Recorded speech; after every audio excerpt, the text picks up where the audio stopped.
Welcome to this episode. We're talking about Dune. Get straight into it. Dune is a masterpiece. It's a masterpiece. Don't worry, I can safely say it's amazing. I saw it last night, and I can safely say it's the best Star Wars film never made. What do I mean by that?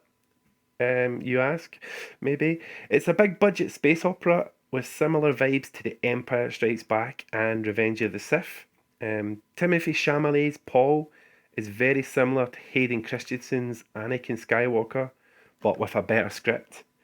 Okay, when Lucasfilm announced the prequels way back in 1999, this film is more accurate to what I hoped the story of Darth Vader was going to be like in terms of tone and epic scale.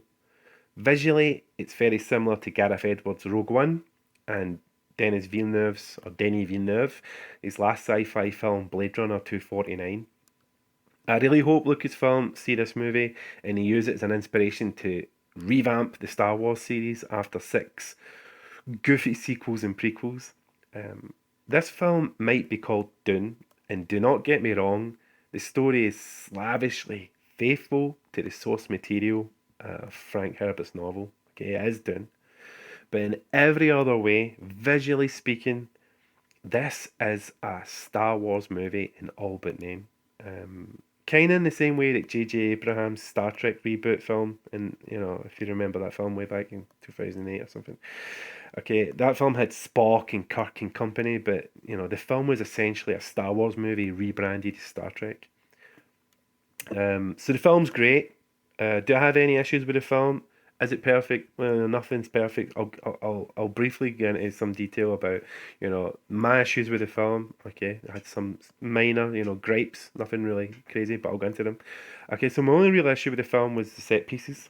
I mean, don't get me wrong, the action is big and it's epic, but it was very brief. Okay, this is not an action extravaganza like Fury Road or the Star Wars movies. A lot of the court intrigue and the dark and mature content from the novel, it's been diluted and dialed back to appeal to a general audience. I feel a lot of the important supporting characters are reduced to brief cameos, or they're completely absent from the film, like Faye the Ruther in particular. Another, minor fault I found in the film is, like The Phantom Menace, and to a certain extent the Rings trilogy, the film lacks a genuine antagonist. It has the Baron Harkonnen, but he's kind of like Dark Sidious, and he acts like a shadowy puppet master, working from behind the scenes. And you have Beast Raban, who's his nephew, who acts as his henchman. He's got even less screen time than Darth Maul in The Phantom Menace. And so he's not. There's no real threat from any particular person to the protagonist, which to me it's important. There's one scene in particular which I didn't like. It's near the end of the film, and it's just that in the context of the story, it made no sense whatsoever. And it's done to give a female character a sense of agency, but it's totally dumb, and it creates a huge plot hole that's totally unnecessary. I'm sure the screenwriter John Spates, who wrote this scene, because it basically shows characters being dumb as fuck to create dramatic tension, like Prometheus, but it only happens once, and I quickly go over it, so it's not a big deal. But what annoyed me about it is, it's when you give characters a special ability to help them overcome a challenge, only for them to conveniently forget they have that ability in a following scene, just to create dramatic tension, but it makes no sense, and it makes the hero look like a dumb fucking moron, so I don't know why they do it, but whatever. Moving on. Another thing I'd like to point out is how similar this film is to David Lynch's 1984 adaptation of Dune, which was cool. I thought it was cool. There's a lot of respectful nods to that film. Many of the classic scenes from that movie have been reintegrated into this film in much the same way. Only, better visual effects being the only real difference. Villeneuve, he cleverly drops the silly voiceovers from Lynch's films, and instead he uses foreign languages and sign language instead, which I thought was really clever and worked a lot better than the original voiceovers. All the cast, everybody, even controversial changes from the book, They were great. Every actor in this film is at the top of their game. Um, you know, Oscar Isaac, he's really good. Zendaya, she's the scene she's in. She looks great. I mean, she doesn't really say a lot, but she just looks amazing, and she's perfect as Shani. Tim's performance as Paul is faultless, but the standout for me personally is Rebecca Ferguson's Jessica. She was amazing in this film. She was so good. Her performance is just like off the charts, and by far she was my favorite character in this movie. I love the look of the Baron, looking like Colonel Kurtz from Apocalypse Now. He looks like Marlon Brando a little bit. Uh, Totally channeling Apocalypse Now. I loved that. And I really loved the Ornithopter's flying craft, they were so fucking cool. I love the scenes with the ornithopters. The trailers give away most of the film's set pieces. The siege of Arakeen is the main set piece in the movie, but the film doesn't dwell on the action for more than a few minutes.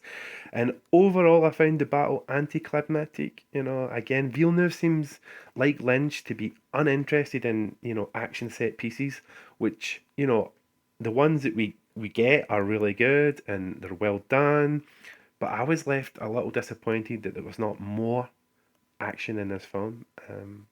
Might just be me. Let me know in the thoughts what you thought, but I felt it could have used more action.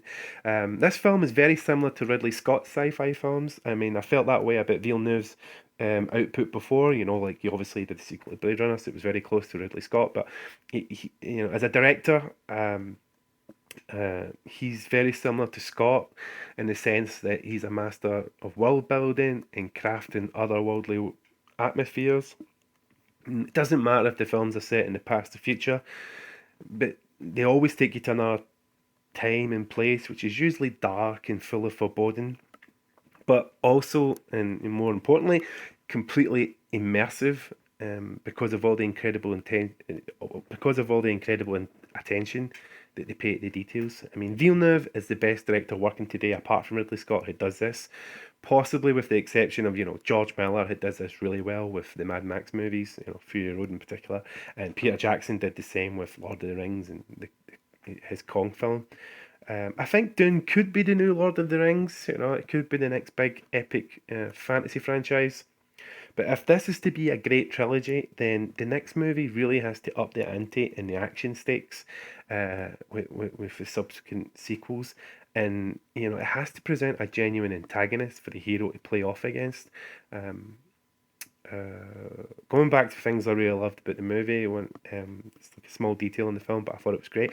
And I love the way he introduces the Sardaukar, who are like the Galactic Empire's elite fighting force. I love, this film's take on their strange homeworld of Cylinder Secundus, and it kind of shows the elite troops like futuristic Viking warriors, complete with like, moody Teutonic chanting like all that stuff I thought was amazing. I wanted to learn more about them, and I wanted to see more about the conflict and the tension between the Imperial forces and the Harkonnens as it was portrayed in the book. I think there was a character in the novel who was the general of the Sardaukar, and he could have been like a Darth Vader character who, ruthlessly pursues Paul and Jessica into the desert only to meet his match with the fanatical Fremen. This adaptation made a lot of changes to the Fremen people. A lot of the novel's connotations and subtext with the Middle East and Islamic mysticism, it's been avoided in order not to alienate American audiences, I guess, or give the impression that the film was anti-American or pro-Islamic. It doesn't dwell on the moral implications of religious fanaticism of the Fremen like the book does. Overall, it's handled well, and it still incorporates the main religious themes of the book, and it emphasises Paul's future role as a messiah figure. Which brings us to the whole white savior thing. The whole white savior thing, it's a big controversy. I can understand people who get into this film and have never read the book. They'll be like, this is just another white man saves the galaxy story, and on the surface and on the merit of Dune being Dune Part 1, Okay, that's exactly, what it is, at least on the surface. But Dune, if you read the book, it really isn't that at all. It's taking that cliche concept of the genre and turning it on its head, exactly the same way Lucas did, with the Star Wars prequels, where, he sets up a chosen one who then goes off the rails and ends up a tyrant. Okay, so there are so many similarities between Tim Chalamet's, if I'm pronouncing his name right, sorry or not, and his Paul and Hayden Christensen's Anakin Skywalker. They could be brothers from another mother. Just physically they just look so alike, and a lot of the performance was similar. I mean, I'd say um, uh, Timothy's performance is better than Hayden's, but it was very very similar. I mean, the characters essentially both have, similar, destinies, and both stories are, about a kind of tragic fates. So I was surprised, by a lot of the political power plays and the conspiracy subplots. They're mostly absent here, and they're only really hinted at, which is something I really hope they just drop for the theatrical cut. I mean, there's rumored there's going to be a longer 4 hour cut. If the film does well, we might get an extended 4 hour cut, and that adds some classic scenes from the book that didn't make it into the movie, such as I always remember a dinner scene where Paul insults the guests, and I would like to have seen more scenes with the Baron and his mentat Piter. They have some interesting conversations in the book, which sadly don't make it into the movie. I understand, that they went with streamlining the story and simplifying the narrative to its core themes to make it appeal to a general audience, but I'm not sure if that will make it more confusing or accessible to an audience going in cold and not being, familiar with Herbert's novel. But I really hope the film resonates with audiences. I hope people come out and support the film. I think the hardcore fan base of Dune fans will love it. It's a movie they've been waiting for since forever. I think Herbert's family will be happy. It's a respectful tribute to the writer's legacy.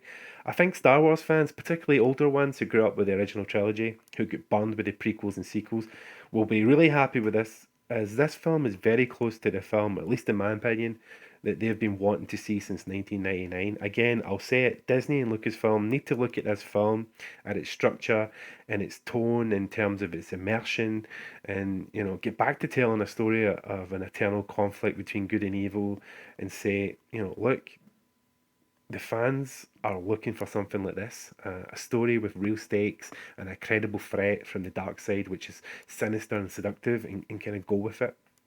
So Dune, it's the best film I've seen in the cinema since Blade Runner 249 and Fury Road. Um, Go see it. Looking forward to part two. Looking forward to more films from the series. Really hope that this, starts, a new golden age of kind of big epic sci-fi. I hope Star Wars gets back on track after this movie and, takes a bit of inspiration. Do you agree with me? Am I talking a pile of rubbish? Have you seen the movie? What did you think of it? Please share, subscribe, um, watch some more of my videos, like talking about movies and games and stuff. And I'll see you very soon.